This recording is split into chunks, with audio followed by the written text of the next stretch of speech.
Good morning, class. Welcome. So, in today's video, you're going to be going through the salmon packet that was left for you. So, go ahead, look at the warm-up here, and work through it. Pause the video. You can start the warm-up, then check back in here in a moment. So, looking at this, get this sentence, filling in some blanks.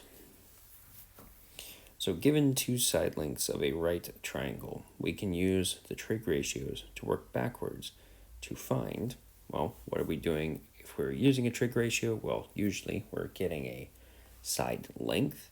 So working backwards, obviously, we must be trying to find angle measures.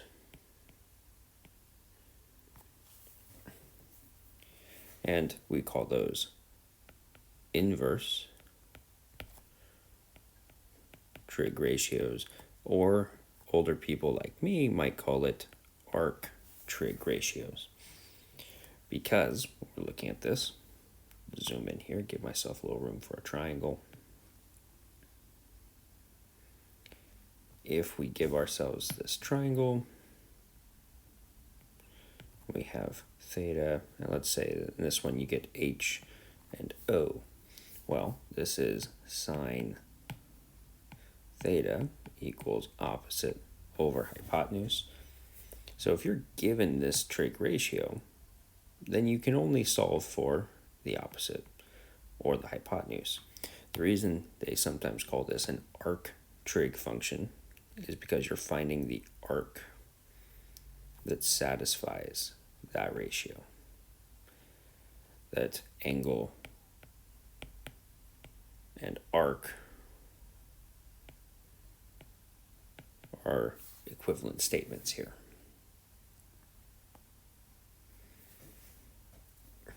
So just looking at the note here, arc sine will cancel out sine.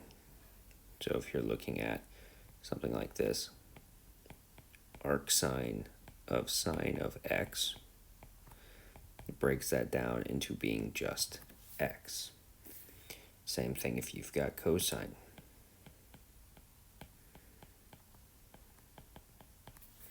And it doesn't actually matter what you put in. So like if you had inverse of tangent of 3x squared plus 2x minus 1, you're still just going to get whatever is inside there, like so. Now, whenever you're looking at this, it just undoes.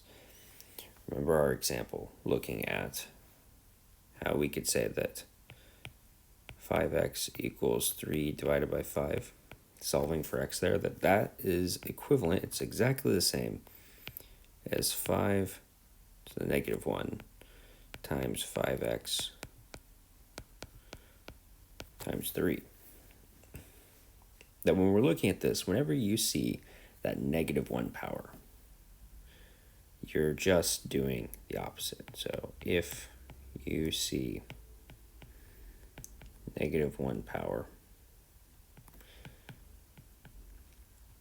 then do the opposite.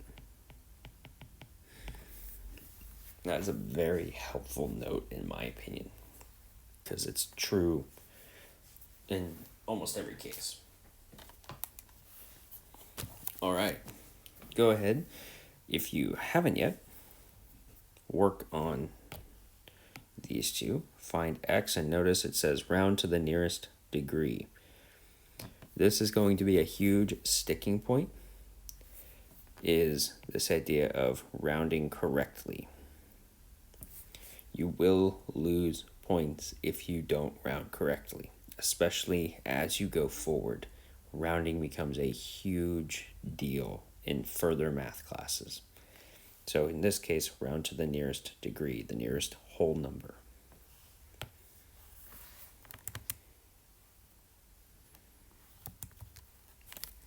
All right, so looking at this, make sure your calculator is set to degree mode You are not probably using a calculator today, so make sure that you have your trig table out. So, looking at this, pause the video if you haven't finished yet. All we're doing is setting up our ratio. So we know x is our angle because we're finding x to the nearest degree. We've got opposite over adjacent. That is tangent. So here I've got that the tangent of x equals 12 over 7. Or x equals the tan inverse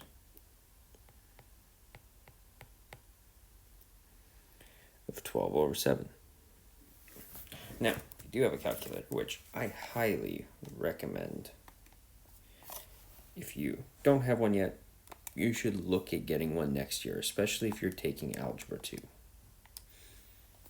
See if you can find them on a good sale. Right now is a great time to be checking Facebook Marketplace and other places like that, because a lot of people are just giving them away for free, essentially, because they go to college and they forget that things cost money and they sell it for a little bit of money, so they have spending money. So 59.74 is going to round up to 60 degrees.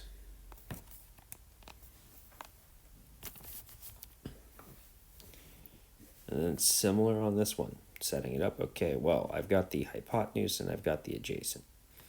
So this one is going to be cosine of x equals 6 over 8.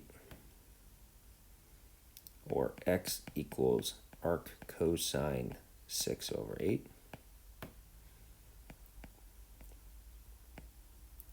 And whether or not you're using your trig ratios in a calculator or you're using your table, you're going to end up getting the same values. Get 41.409. That is going to round to 41. So that's your warm-up. These are the questions that should be getting easier. And if you're hearing me say that and you're thinking, what's this guy on about? This isn't easy. He's stupid. Whatever it is that you're feeling right now, if it's not, yeah, that's getting easy. This is my message to you. Please come in and get help. Because beautiful thing about math is practice-based. Now, it's unfortunate, it's a little unfair that it is not an equal amount of practice. 20 minutes of doing math is not the same for almost anybody. Even when you find two very similar people, 20 minutes is not going to do the same for them. You can think about it like cars. Most cars do not get the same fuel mileage as other cars. It's a reason why it's a huge selling point on cars. Is that, oh, this car gets 32 miles per gallon, whereas that one gets 13. It's part of it. You got to accept. Maybe you're one of those cars that doesn't get very good gas mileage. I know, that's me. I don't pick up math very fast. I'm usually a little slow at picking up new math concepts. But the thing is I'm not trying to be fast at it. I'm trying to be very good. That when you're thinking about buying a car and you know you're going to be driving up and down I-5 a lot, well, I care far more about, is it comfortable? Is it a car that I can sit in for 4 hours, have a good time, feel good? Yeah, it doesn't get the best gas mileage, but it's comfortable in the long run. That's what you're going for. If you're slow, if you're like, I keep coming to class every day, I'm paying attention, and nothing is making any more sense. Well, bright news. If you keep coming, if you come to office hours, if you ask questions, if you put in more work, you're going to get it. And I can tell you, once you do get it, it's going to be with you forever. You're going to be able to use this stuff everywhere. But you have to be willing to put in that little bit extra work. And know that the beauty of it is that it's not fair in other subjects too. That maybe you are really good at English. Maybe you just read a thing and you're like, I got an analysis written in my head instantly. Well, that's great, because you've got other people who are not very quick at that. You're going to balance out. You're going to win. You're going to beat people in something else. But maybe math is a little bit harder. That means it's so much more worth it, because when you do get it, you worked for it. You earned it. You did something that other people are not having to do. So make sure, if you are stuck right now, if this doesn't make sense, if you don't get any of the stuff that I just wrote here, come in tomorrow at lunch and get help. So let's take a look at what we're doing today. Well, today is applications. Nothing new. We're not changing anything we've been doing. You're still going to use that little checklist that I made for you of working through a trig problem. So a way that they do this in the real world is using what is called a tachyometer, which, looking at this thing, you've probably seen these before, whether or not you were paying close attention to them. Anytime you're driving around town and you see construction workers, they'll be using these things for kind of that first initial run of doing stuff. You'll see surveyor. They make a lot of money. It's a really good job. One of my buddies from college actually ended up going into surveying work and just making great money. It's really tough to convince him to move because he found a good job. But a tachyometer just measures angle of elevation and angle of depression. It does what you did yesterday with the clinometer. So if you have a clinometer, this is the, I'm going to use the word primitive version of that. A tachyometer is so much more sophisticated. It is extremely accurate.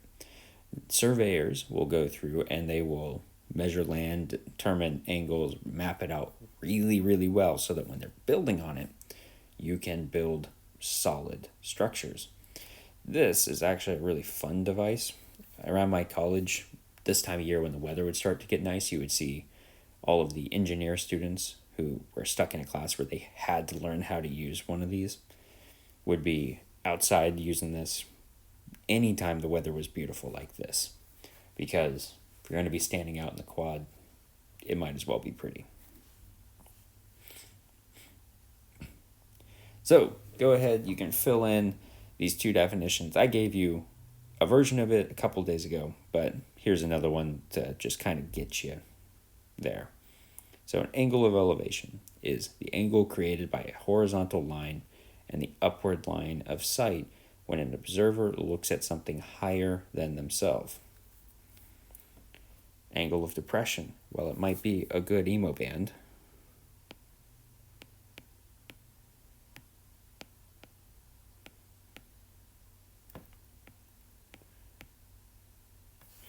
Is a math term, the angle of depression. The angle created by a horizontal line and the downward line of sight when an observer looks at something lower than themselves. So whenever you see these words, if you see angle of elevation, angle of depression, all it's telling you is that you are drawing two different triangles. If you see angle of elevation, the way you should draw your triangle for the story is draw a flat line. That is the eyesight. Draw up because the object is higher than the person. Draw your line. This is your angle. You're then filling in information based on that. For angle of depression, you've got the eye line, but then you're going down because the object is lower than the eyesight. Notice, you're not making anything different. They're similar triangles if you're looking at something that's equally distanced away from the viewer. It just kind of helps with what is your picture going to look like. And you'll notice that I just took this and flipped it from here. That from the hot air balloon, I just drew it the other way. So let's look at a couple of examples. So a 20-foot ladder makes a 37-degree angle with the ground. How far up the house does the ladder reach? Round to the nearest foot. So looking at this, every single one of these problems, all we're making right triangles. So take and draw a right triangle that fits the situation. I like to draw my first one over the thing, and then draw one kind of off to the side.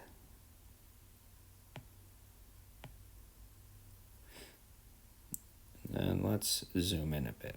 So a 20-foot ladder. That means that here, the ladder is 20 feet. So this side is 20 feet. I know the ground and the wall better be a 90-degree angle. We're going to assume that it's a well-built house. And then they tell me that it makes a 37-degree angle with the ground.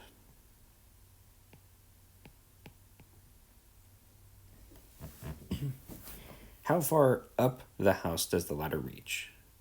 Well, I want to go up the house. Well, here's my house, which is ironic. I do have bricking on my house. So here we've got the house. Well, that is X.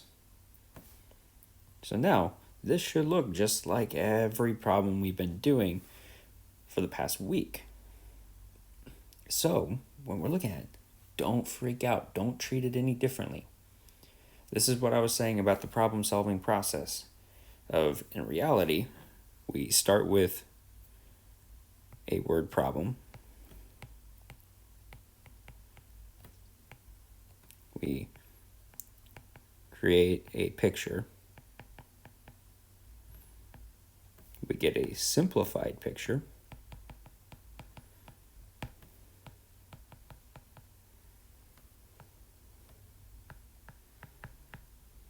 Set up, oh no. It's just like writing a birthday card. You always think you have more room than you do. Set up the equation, solve, and we started backwards. We started with, can you solve it? We gave it to you. You solved it yourself. Then we moved into set it up. We started with a picture. Set it up, solve it. You created a picture yesterday with the clinometer lab. And now you're getting word problems where they tell you a story and you have to set it up. So, looking at this one, this would be the sine of 37 equals x over 20. Or x equals 20 times the sine of 37. Remember, if you have your own calculator or you want to try using your iPhone one, you can do that with this, but my advice would be use that trig table, get the value of the sine of 37, which is 0.602.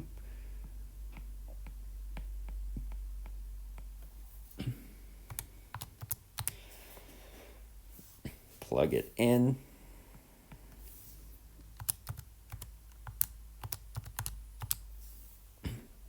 And then we're rounding to the nearest foot. So 12.04 is going to round to 12 feet. So this problem is letting us look at the how high up on the wall are you going to get if you're at this angle, which is helpful if you've ever been on a ladder. If you haven't, be careful if you do decide to get on one. But when we're looking at problems like this, the angle you're at determines whether or not you're going to slip. So you want to pay attention to that angle. And it's good to know, well, if I have a 20-foot ladder, and let's say on the ground that I'm on, I want to be between a, say, 35 and 40 degree angle, well, then I'm only going to be able to reach 10 feet up in the air. So this is one really useful application question that I've actually used in working around my house, that when I'm getting up on a ladder, putting up, say, Christmas lights, or getting on the roof to question why I bought a house and I have to check the roof quality, I use this to double check that, okay, I'm climbing up a ladder. I get really anxious on ladders because I fell off one in high school. That I now check, okay, is this ladder going to fall? Am I going to be able to reach if you're buying a ladder? Based on the angle I have to go, am I going to be able to get up on my roof, or am I going to buy this ladder, get home, see it doesn't work, and have to go back? So, this is really useful stuff. I want you to go ahead, try this one on your own. Remember, this is exactly the same thing that you were doing yesterday. So pause the video, give it a shot.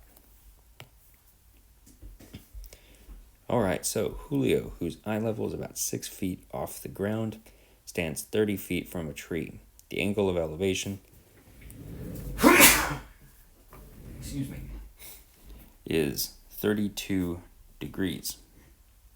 So about how high above the ground is the bird? Round to the nearest tenth of a foot. So remember, we've got here Julio, his eye level. Here, we want to create a right triangle. So we'll create one here with the top of the tree, and we'll draw in that eyesight line here. And we've got a nice triangle right there. And they tell us that we've got here, this distance is 6 feet. Draw in the ground real fast. This is 30 feet. And this is a 32 degree angle. So we need to find x, and then we need to take x plus 6 feet. So, exact same process as you were doing yesterday. Hopefully, after the Clinometer lab, you found the pattern. That for all of these, the ratio is tangent of the angle equals x over 30. So x equals 30 tan 32. And then you're just going to add that together into our x plus 6. So 30 tan 32 plus 6 is how high up that bird is.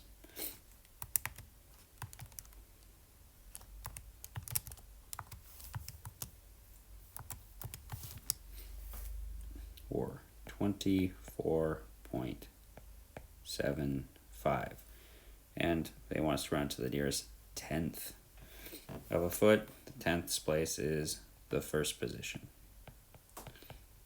24.8 feet. So make sure, if this one doesn't make sense, go back, work through that Clinometer lab, that blue packet that you should have got yesterday or on Millie Friday, and work through it. That's 4 really good examples where you can see you got all the numbers yourself. All right, let's do one more together, then you are on your own for class. So, looking at this one, we've got someone with a tachyometer, and they draw us a nice little picture. We've got our triangle, we've got our angle of 1.036 degrees, x, and our side here, 5.833. So, setting it up, well, this looks like a tangent. Tangent of 1.036 equals 5.833 over x.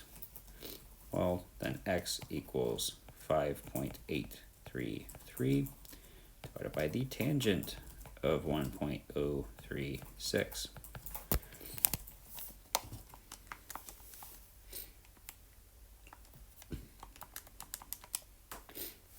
Which is 322.558 feet. I went ahead and rounded to 3 decimal places just because that's what everything else here is rounded to. So make sure as you are working on this that you're working through it. Make sure if you need help with it, come in and ask during office hours. I will be there during lunch tomorrow, and I should be there lunch on Friday and office hours on Friday. Have a great rest of your day.